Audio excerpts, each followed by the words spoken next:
All right, welcome to the podcast. I am Pia Muehlenbeck. I'm here with Kane. Good evening. And this is Wine Time, the show where we crack open a bottle of bubbly and suggest you do the same. Usually I would say wait until you get home before you crack open that bottle, but as you are all at home already because you are good citizens of the planet, let's start drinking right now. And join us as we chat through the week that was. So Pia, what are we drinking today? I noticed it's not wine again. No, it's not wine again. We still haven't been to the shops to get wine, so we have a Disaronno Sour. fizz. Sour. Oh, is it the fizz? Yeah, oh my gosh, it is the most tasty cocktail ever. Mine's empty.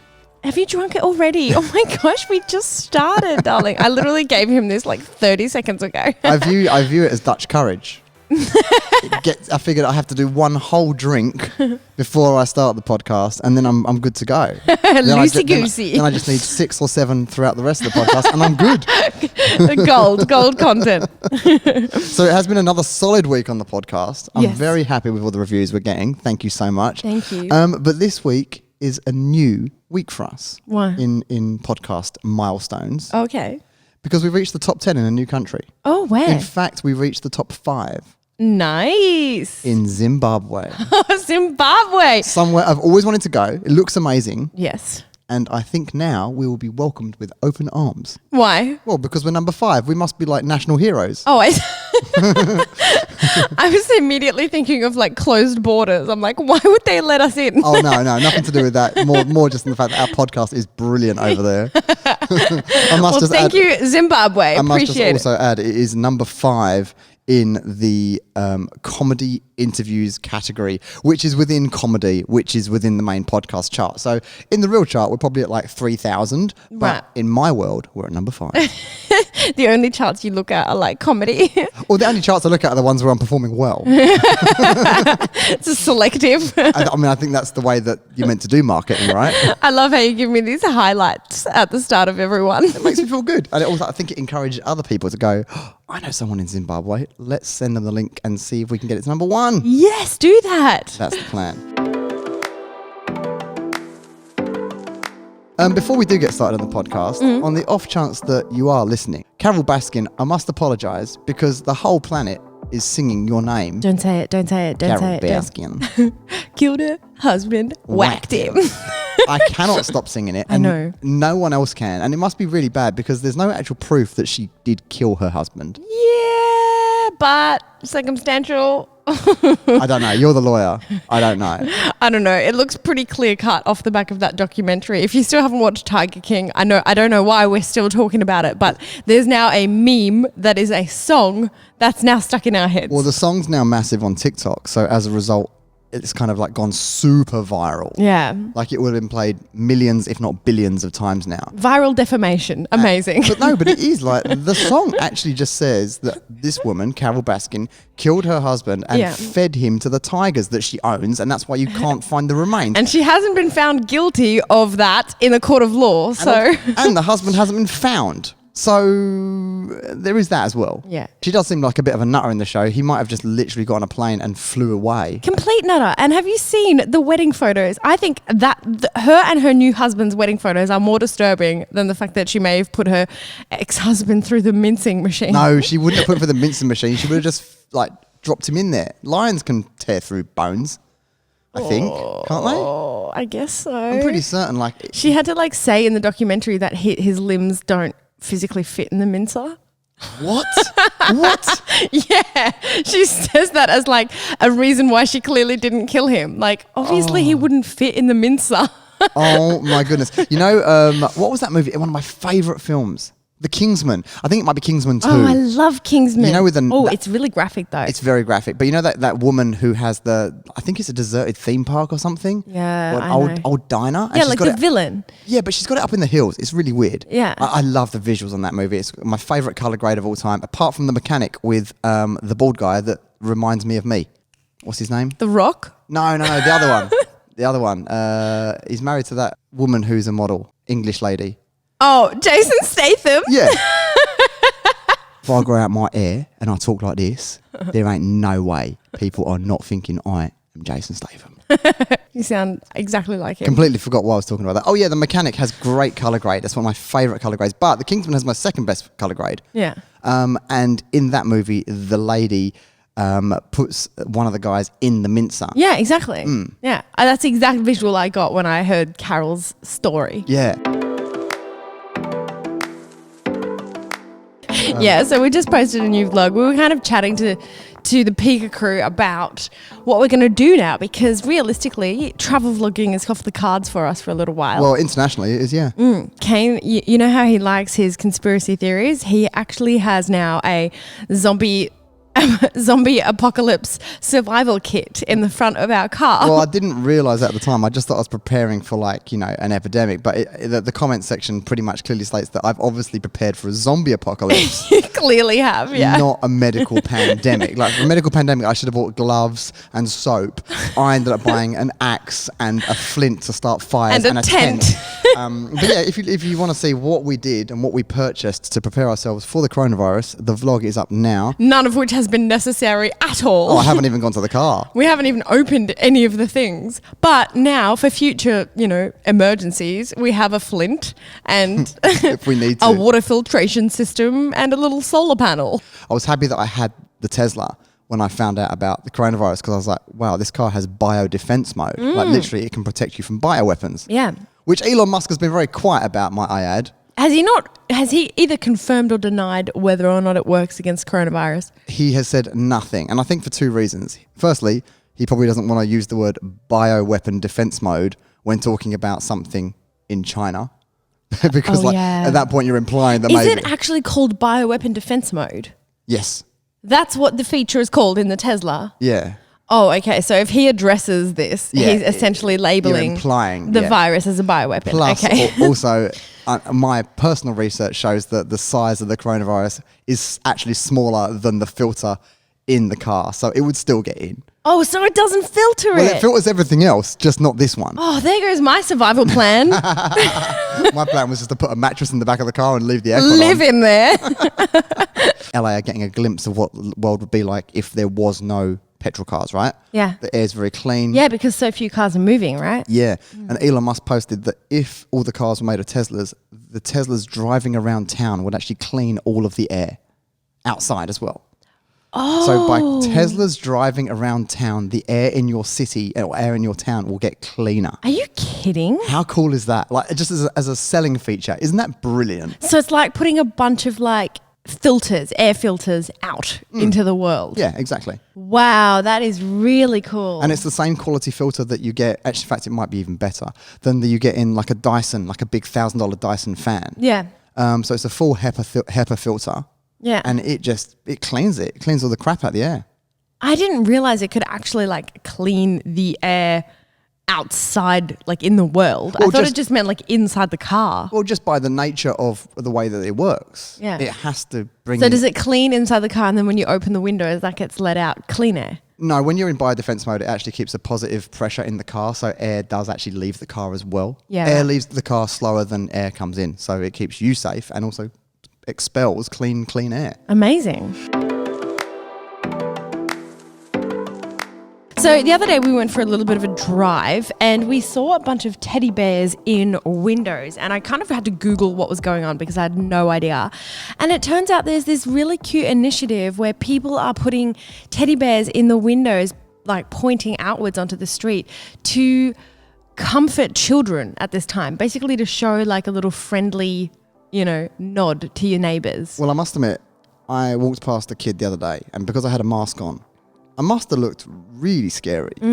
Because don't forget, if you're a small child or a medium-sized child... And you see Jason Statham with a mask on. You think, oh my goodness, Are they filming the Transporter 3? No, you would assume the last person you saw with a mask like that was Bane from Batman. You'd be scared, right? Yeah, totally. So I get it. And also, my mask is quite hefty. I think we should draw a smile on your mask. I've actually seen that the nurses are wearing photos of themselves smiling on their chest. Oh. So that when they go into a hospital ward, whoever the patient is can see, this is a happy friendly person, because it looking. would be so scary to look in someone's eyes, Yeah. and that person isn't happy because they're doing a job that is not a nice job. Yeah. So it would be, in terms of like mental health, I think it's a great idea. Yeah, I must admit, seeing people in like, especially like hazmat suits and all that sort of stuff is She's talking about me, by the way. scary. No, you look like you were in some sort of Halloween costume, but I've seen videos of people at airports and everything guiding passengers in hazmat suits, and it looks really scary. Yeah. I would hate to be a kid and see that. I'm not sure if we mentioned it on here, but I did buy a hazmat suit because that was part of my zombie apocalypse thing. But when it arrived, I should have known when I realised it was only $19. When it arrived, it was a fancy dress one from Breaking Bad, and it doesn't actually protect you from anything. So that was a waste of money. It was like little felt cloth. Yeah, I know, it was totally porous. I know. There was no way that was protecting me from anything. But it looks like we in Australia are doing pretty well at the moment. Yep. The problem is, the numbers might be controlled right now, but we're discussing how they're going to actually start lifting the restrictions. And essentially, as long as there are any cases out in the world or in the country, it's very difficult to lift the restrictions because you'll end up having a second wave. So what they're suggesting now is a app. Okay, I've read about this. I Yeah. know everyone is not happy about it. Yeah. I'm totally down for it. Are you? I don't care. In Australia, they're currently developing an app that you opt into. You can like literally download onto your phone and fill with your data, and then it monitors via GPS whether or not you've been in contact with any positive COVID-19 patients. I think it actually does it via Bluetooth as well. Right. And then the other one that I read about is actually Apple and Google joining forces to build this into the API of your next phone. So I think what you're talking about, both of those Yeah. are the same thing. I think what actually has happened, I think Apple and Google have already created this API, Right. and they're basically, because they're two competitors ultimately, they're keeping each other honest and fair. So it works in their favor. In same way that Apple and Microsoft worked together a long time ago. If you get two competitors to work together, they can be their own self-judge. Are you sure they're the same thing? Because the one that I read about with Apple and Google is literally embedded into the software of your new phone. It's not an app. It's not an opt-in type situation. No, it's literally extended tracking capabilities in your phone. Correct, which we all have already. So what it is, they're opening out the API. This is going to get quite nerdy for a minute, but Apple and Google are opening out the APIs of their GPS tracking to allow any app developer a third-party access in an anonymous level to access the ID of your device. Not your name, not who you are, not anything about you personally, but just the ID, a unique encrypted ID of your phone. Is that what they're calling the key? Yes, that's Okay. a tokenized key. Yeah. And what that means is that number is not kind of directly linked with you, but it is a unique number. If that number comes in contact with another phone who maybe has been declared a COVID-19 patient, because your phone via Bluetooth has noticed that it's been in contact with that person in the past 14 days, you will get a notification saying, just FYI, this phone has been in close contact with someone who has also got the coronavirus. Yeah, go get tested. Go get tested.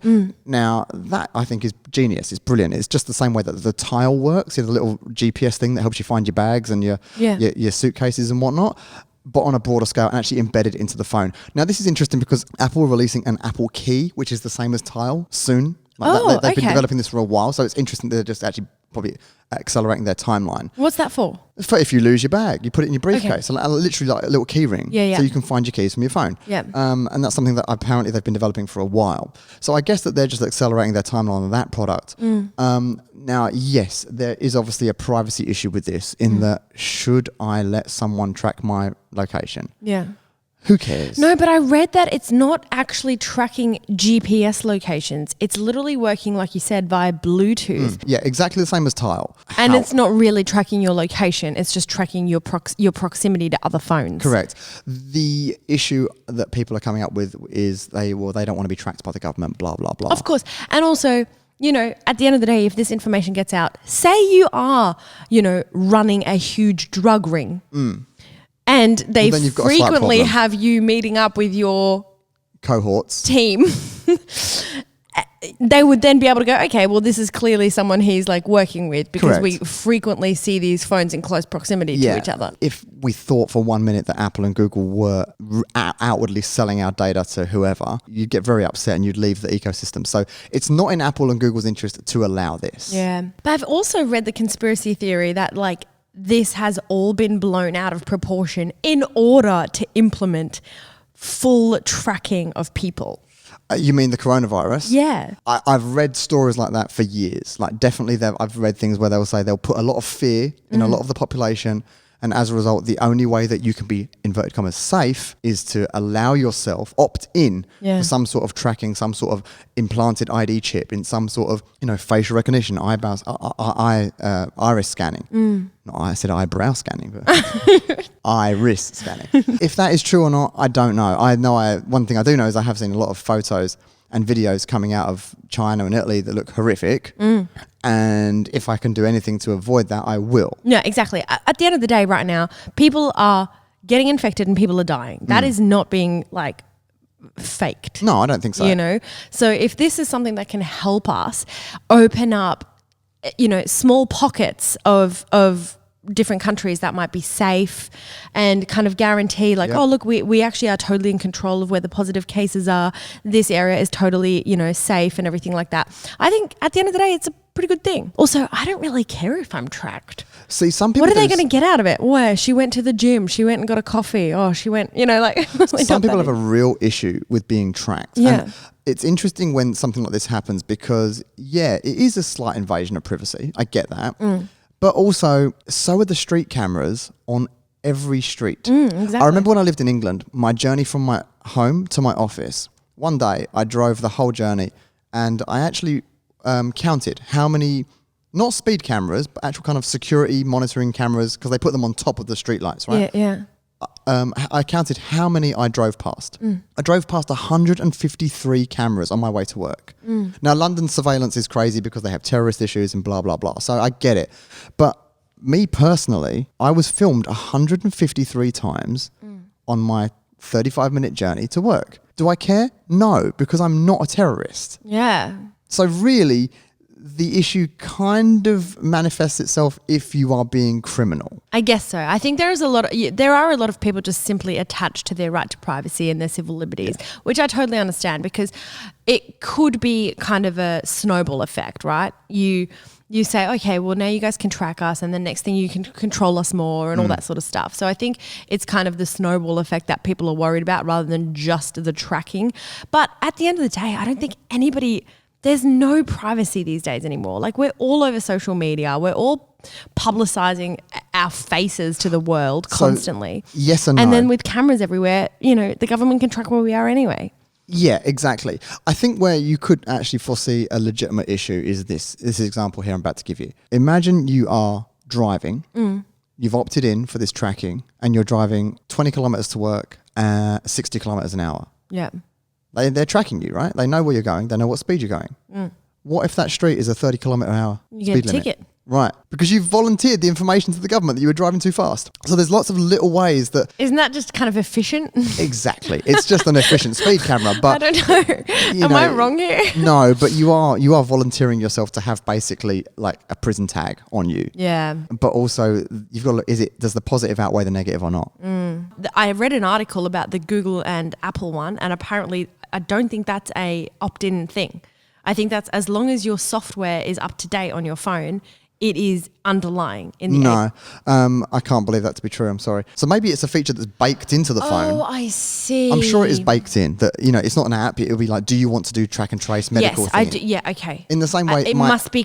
You must consent to it. Correct. Yeah. Okay. I'm But sure then that's it. Okay, so it's not an app that you download. It's just something that you consent to in your overall privacy policy, like when you're setting up your phone. Well, I mean, in settings you can turn on, notifications. You can turn on GPS tracking, and also you can turn on those things for individual apps as well. So you wouldn't have a problem with it? You're going to opt into this?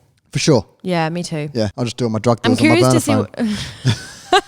phone. I'm curious to see what. It does beg the question: what will the new normal look like? Yeah. Like when all this is over, well, the world is going to be different. Do you think so? Do you think it's not going to go back to how it was? I mean, no, not at all. I think we've entered a new era. Not necessarily a better one either. In what way do you think life and normality is going to change? So I saw some videos out of Wuhan, which is where the virus came from. And they're supposedly out of the woods and everyone's free to do whatever they want. But they're all still wearing masks. So firstly, that's something we're going to have to adapt to. Like any girl that wears makeup is now going to have a mask, which for a lot of girls, that's going to mess their faces up. Even after they lift the restrictions and declare that there's no coronavirus? I think until there's a vaccine. I think we could be wearing masks for a year. Really? I really do. Just purely because from what I'm seeing out of Wuhan, like they're supposedly okay. Everyone's out on the streets, but they're all wearing masks. Every restaurant, shop, bar, everyone you go into, they now take a temperature check. So you want to go visit 5 or 6 shops in Paddington to buy some clothes on a Saturday afternoon, you're getting 5 or 6 temperature checks. But Wuhan had a significantly disproportionate number of cases to Australia. I mean, like they had way more cases. If we can clear it up here and then start lifting the restrictions, is there no way that will just go back to normal? Okay, so I'm kind of talking in a more global way. Right. Quite possibly Australia will come off a little bit better. Historically, when you have that level of overconfidence, overzealousness, that can sometimes come and bite you in a kind of a wave 2, wave 3 sort of thing. Yeah. So I don't want to say Australia's going to be fine because ultimately it may well not. We might blow up in 2 months' time. But somewhere like America, let's use America as an example. I think a lot of our followers are from there. Yeah. And obviously they've got a far worse case than China ever had. So for them to think that it's going to go back to normal is quite naive, really. They're going to be wearing masks. I see a lot of the manufacturers over there now making masks and selling them, giving them away with their clothing purchases and stuff like that. I know that they're going to be doing temperature checks and stuff like that, just to make sure that when things go back to normal, there's not a reoccurrence. Yeah. I saw in Wuhan in the train station, like there's all the staff and security all in hazmat suits. Yeah. So it hasn't gone back to normal. And let me tell you, you walk into a train station, everyone's in a hazmat suit, you're freaking out. Totally. That's not normal. So it's not like the world's not going to change, but we're not going back to the same. I think there are there's going to be significant industry changes right now. I think this is a huge upheaval for the economy, and I think people are changing the way they do business. I think there's going to be a lot more automation and a lot more contactless kind of like things like deliveries and things like that. Like Amazon were on the right path there doing drone deliveries. And then you've got, I think there's going to be the emergence of a much more dynamic working environment where a lot of people will opt not to work from offices anymore, but actually set up little workspaces in their house and communicate, via the internet. I think we're all very much getting used to talking to our colleagues and our friends via, FaceTime and Zoom and all these like video apps. I'm literally having 10 to 12 FaceTime calls a day. Yeah. And before this, I was doing 1 a week max. Like everyone would call, everyone would text. Now with the kind of the added kind of layer of loneliness that everyone's experiencing, any opportunity to see someone's face is a good opportunity. Totally. And all of my calls are FaceTime calls now. Yeah. Which I love, and I hope that stays on afterwards. So again, a new normal is going to come out of this. Yeah. I saw Uber drivers today and yesterday that have put barriers between their seat and the passengers. Yeah, I saw that, a tarp. Yeah. Like a full tarp between himself and the passenger. I guess that's a pretty clever thing. That's going to be that way until there's a vaccine, because whether this is a strong disease or not a strong disease, the media has portrayed it that we don't want to catch it. And if you look at the numbers, you probably will be okay. That's the positive of all this. Yeah. But we now all have been instilled with so much fear from both the governments and the media that we're doing everything in our power. Like, I haven't washed my hands in this much ever. I know, my hands are so dry. I know. But again, a new normal. Like, we're going to wash our hands 10 times a day now. I would absolutely hate to be dating right now. As a single person? Impossible. I would hate it. I mean, I honestly feel for people who are like starting up a relationship right now and then now they're just separated, or, people who are just absolutely dating, going out, meeting people. That's difficult now. I think that there's going to be, I see that as a positive. That's one of the things I really see as a positive. And it's only because of you and me. Okay. When Pia and I met originally, it was long distance. Yeah. So all of our friendship, all of our relationship, and all of our love grew from the phone. Yeah. I know it sounds so nerdy and so 1950s, but we actually became friends, like deep rooted friends, very early on. It was all based on conversation. It had to be, and sometimes we would sit on Skype for 4 or 5 hours a day. Oh, literally. Yeah. But off the back of that, I think we're pretty good mates now. Yeah. Oh, we are You know, good mates. 10 years Thanks, in. husband. No, but 10 years in, we're still good, right? Yeah. So I think we might see this far less flippant attitude. Like dating apps have brought on the era of flippancy. They can churn through people pretty quick. Right. When you are in this situation now where the only way someone's actually going to see you is if you've put in a solid 2 to 3 weeks of chat. Yeah. And also 2 to 3 weeks of proving that you haven't got a virus. You're not going to do that too many times over. You're going to meet someone, chat to them heaps, become, solid and build up a trust relationship over weeks. Yeah. And then go meet them. It's gone back to the days of having to Court someone. Yeah, Like, exactly. it could be a very interesting change. Yeah. Like you might see marriages just skyrocket next year where people are really super committed to their relationship. I don't Because know. they've made connections, right, with other people. I That's think interesting. I think that could be a real positive out of this. That's such a nice positive because I saw that a lot of, on the negative side of things, a lot of people who have been in isolation with their partner and they're not used to spending 24 hours a day with each other. There's a surge in divorces. I saw that in China.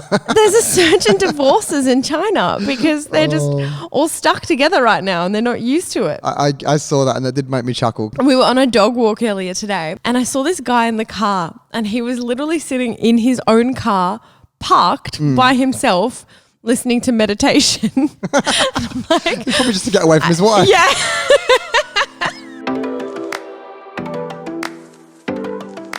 Yeah. I'm really starting to enjoy the whole cooking from home thing. Are you enjoying it? I'm enjoying Are you Pia. enjoying the act of cooking from home? I'm enjoying the act of letting Pia cook from home. She's just such a better cook than me. I do volunteer. I'm just not very good. And she keeps saying, no, you sit down. I'm like, all right, cool.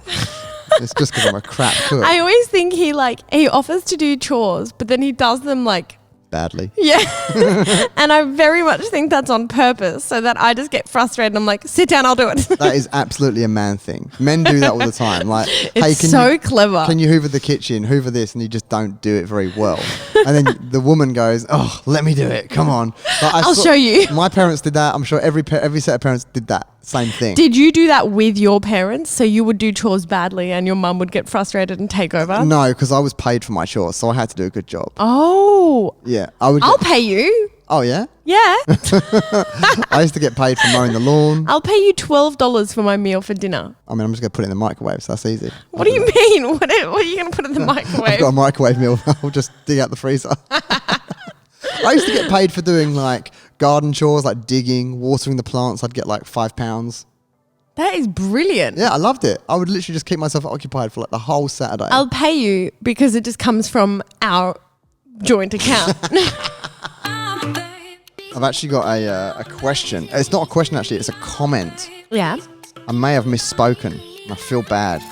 Oh. Yeah.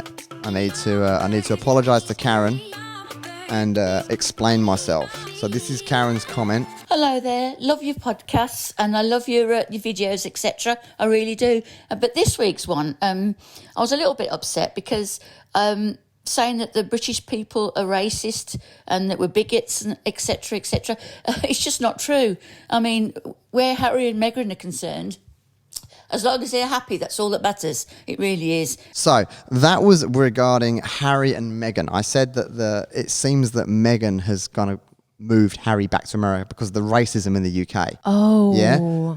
I misspoke there. I'm obviously from the UK, but I haven't been back for a while. So I'm only going by what I see in the media. And that is very telling because that just proves how much of an image the media put across the people outside of the UK. Yeah. Because I legitimately thought, and I apologise, I legitimately thought that the UK was racist towards Meghan. And it turns out, after doing a little bit of research, the media are. But the general public love her? Yeah. Oh, you're kidding. Isn't that insane? So mainstream media tear her down. And actually, amongst the UK people, she's quite well loved. So Wow. Karen, I apologise. When I'm wrong, I always admit We it. should know this. We know that a lot of mainstream media, they just want the clicks. And a lot Yeah. of the time they get the clicks from a negative headline, and we really shouldn't sort of fall for this. All right, so we've got some questions that came in from Instagram this week as well, Pia. Okay. This one's for you. Where is your first airplane ticket going to take you guys after all of this is over?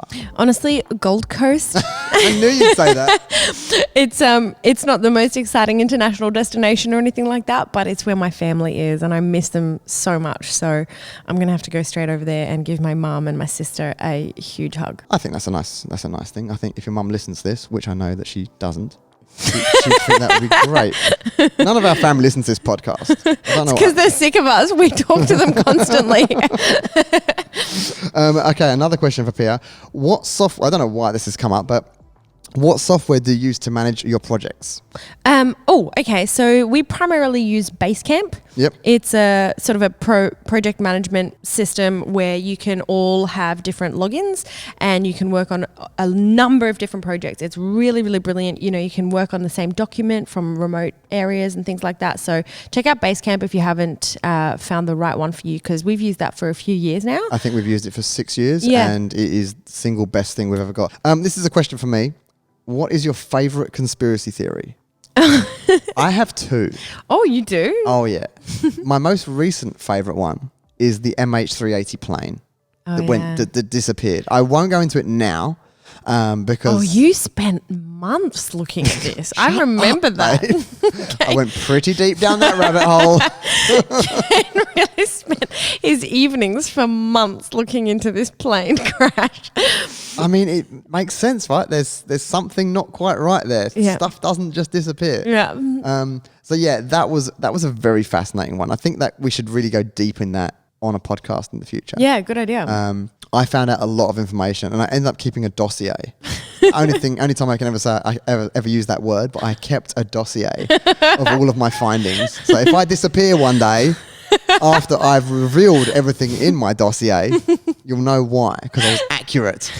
And the other really interesting one that I like to look at is the origins of the Illuminati and Bohemian Grove and things like that. Yes. Because there are actual photos and photographic evidence of people that we all know in history at these Bohemian Grove meetings and parties, and they apparently, according to the conspiracy theories, had human sacrifices and things like that. So it all goes very crazy very quickly. Yeah.